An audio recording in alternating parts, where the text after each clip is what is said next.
Go to getamazonnow.com and give a gift card.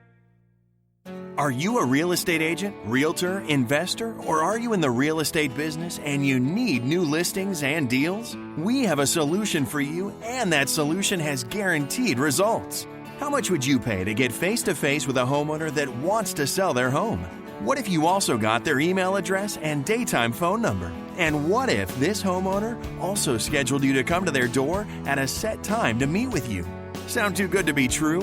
It isn't. And it is 100% guaranteed for you to meet face-to-face with a real homeowner who really needs to sell their home. Not only will you get this remarkable contact system and its 100% guarantee, at no additional charge, you will get weekly coaching, documents, and training on how to get that homeowner and convert them into a new listing. When you purchase, you'll also get a one-on-one walkthrough so that you can start using the system today. Visit www.thelistingmonster.com. That's www.thelistingmonster.com. Or call Diana Ortiz at 213-706-0040. Stop wasting time the old way. Use a monster and get actual results today.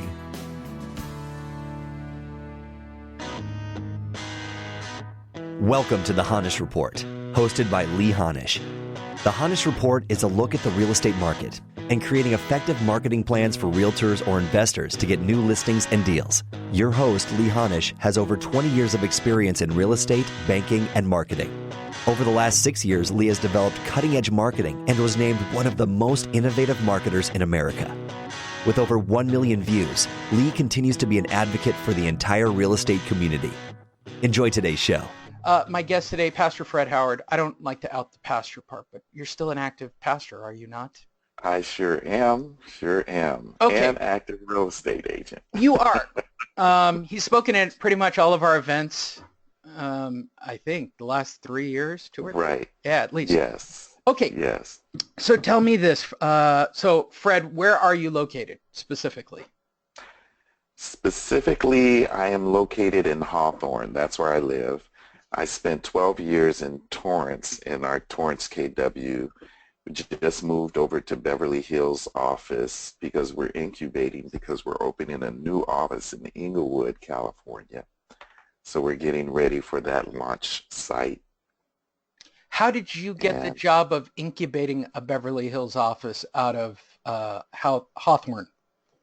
Why specifically did they come to you? What makes you so unique is what I'm trying to get at.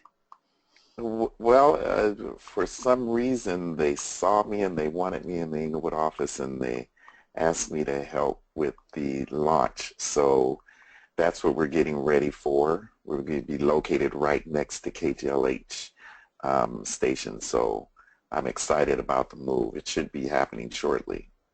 Excellent. So you are a coach and a mentor. That's part of the KW system. What specifically are you teaching real estate? To me, everything is about, you know this, and we go over it. It's all about the front door, right? When we talk about the monster, when we talk about any approach from a marketing standpoint, specifically because of the way the monster is structured, it is always about that front door meeting and having that conversation. Exactly. What do you tell new real estate agents? What do you tell them to get them over? It's obviously just a fear issue, but what specifically do you like to talk about to get them over that? Well, the first thing is to do it. I think to get over the fear, because we're all going to have fear. I mean, I have fear every Sunday when I get up to preach, but that doesn't stop me from doing it. So fear is a non-issue, because it's just false stuff that you put in your mind to make you think that you're afraid to do something. That is the limiting belief that most people have when they're dealing, especially with real estate, because they think people are going to bite their head off. But the one thing that I like about the monster is that it is a permission-driven system. That means that I have permission to go meet with the clients. And before that, all I'm doing is placing labels, period. That's all all it is. I don't read anything into it. If they're there and the door's open, they're standing outside the door, I just drive past. Yes, I do. I like a permission-based approach, so that they know what I'm coming for, they know why I'm coming, and if they happen to cuss me out, they don't cuss me out, they cuss out the call center, and they just type out what they said. For those of you I don't know if I did, it's Fred Howard. He's KW. He's KW tried and true. And if Yes. I think it's always funny because people ask me all the time, why do you have the same two guys speak? Elgin and Fred, it's not really hard. They're KW people and they're mentors. Like, they love coach. You have to love coaching on some level and inspiring people to go and do real estate and literally change lives in the process. Right, right. Okay. So Go ahead. So with me starting with the monster, I think when I first started, I think I got 2 listings within the same week. And here's the interesting thing. Literally, it's been 2 years. And this is just a funny. My first one that I received a listing off of, I literally have closed 6 times in the last 2 years. Now, and I just closed on the 6th time. I closed on it maybe 2 weeks ago, and let me show you how it happened. I put the label on a property. The owner called me back. Once they called me back, we started the process. I sold the property to one of my investors. My investor sold the property to one of my buyers. My buyer, and this is not exciting, but within 8 months, she actually passed away. And her son rented the property, and then he called me again and said, I need you to sell it. And so I listed the property with him, and I sold it to another buyer. That's all off of one label. That's a pretty good label. Yeah. That's a pretty solid label and response. So you go out, you tag, you meet with the homeowner. What are you doing specifically for following up, or are you as bad as Team Diana and you're just focusing on those that are showing interest?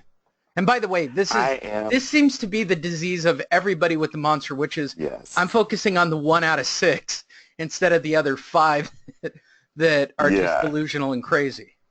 Yeah, I have the disease of non-follow-up, so I'm working on that. In fact, even today, after we get off the webinar, I'm taking my daughter. She's in college, but she's off. So before she goes back this week, we're going out and putting out some labels. We're going to start the new year off right, and I'm setting up the systems. I'm one that looks for automated systems, Right. and so I'm looking to put it in a system that will automate itself, so that I'll be reminded when I have to do what I need to do. Is your daughter licensed, or are you just getting her into the game? I'm just getting her into the game. You've got yourself a Kevin. Yes. Yes. Once you have them, they're great. They're young. They're excited. They're happy to go help, and she can go do it while she's at college and make some extra money on the side. Fantastic. Right. So for the rest of you that are on the call or listening to this as a rebroadcast, I don't honestly understand why.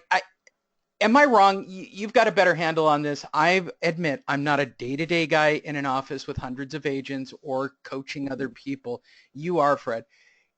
Is it hard? We're in California. Is it hard to get a listing if you're a standard agent right now? Forget monster aside. Is the market as tough as it appears to me from an outsider's perspective? Well, when you talk about the market, the sellers are tough. Okay. I mean, they're the ones that are tough. They're the ones that are trying to get you to cut your commission and to devalue what you actually are valued as a realtor. It's hard right now because people have unrealized expectations, and they realize that they think that their house is going to increase 10, 20, 30,000. And then the saddest part about the monster, and this is one thing that I've learned, that if you don't follow up, you're going to get depressed. And the reason why you're going to get depressed is because that very house that you put a label on once, and then you maybe did it twice, and you got to the door and talked to the seller, and they said, I have it taken care of.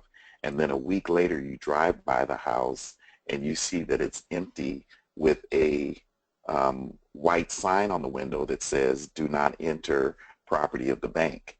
That is the most depressing thing that you can really look at. So that's why you have to be constant in what you do, because when you deal with foreclosures, when you're dealing with trust deed sales, this is something that people have to do. Even if they've filed bankruptcy, you still have to be in their life, because that's only a temporary fix. So if you keep on hitting them, you're going to be the only one that they know. And so you want to come with them with an item of value. Here, what your package is. You come to the door. This is how I can help you. If you need any help, contact them.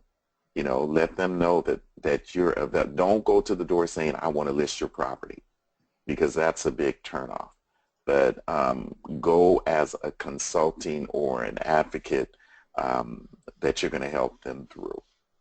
Yeah, I completely agree with you. I don't know what I get more frustrated with. The people that give me the don't worry about it, I got it all taken care of, and I see they become, and I've seen the uptick. I've seen the uptick in foreclosure activity at the beginning of this year, or the people that list with somebody else.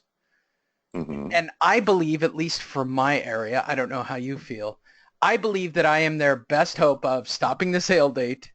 And I believe in my team. I believe in David. I believe in Diana. I believe in our ability to stop the sale and to sell the property for them. And I don't believe that about every agent. I just don't. And I think that's frustrating too, because now. Oops. Sorry. Yeah, right. Sorry. And that's the next mind-blowing thing here, where I'm pro monster because of what it does. I admit that I created it, and I'm real rah-rah, but it's the coaching students and Diana and David and yours and everybody, Steve Guzman's on the call, everybody's influence over the years on how to improve that approach at the front door. Yet you still, maybe as a pastor you can explain this to me. The horse to water, you can use a scripture passage, bottom line here. Right. People are still going to shoot themselves in the foot and make a bad decision instead of making a decision that is beneficial to them. It's great when I get a listing, and it's great that I'm able to provide for my family. But the bottom line is that this program's always been about advocacy, and that's just not the culture in real estate. Right. They just want to get in and list the property and sell it. They just want to be able to put a sign up. Yeah. Which you have to, even though it can get stressful sometimes when you're dealing with, because people will tell you their life story and how they're hurting and all of this. You have to learn how to detach yourself from that, but still be an advocate. But don't let them go down the road of having nowhere to go. See, my goal is not only to get them to understand what's happening, but also let them know that it doesn't have to be as painful as others are going to make it sound or make it be. Is fear still the driver? I'm not talking about our group, but specifically the other real estate professionals of the world. Is fear still the motivating driver to get somebody to try to list a property? Are people still using the "you better list with me" or "you're going to," like the real hard driving, overcoming objection, fear attack? Is that still out on the market? Is that still being used from your perspective? Or have agents somewhat. find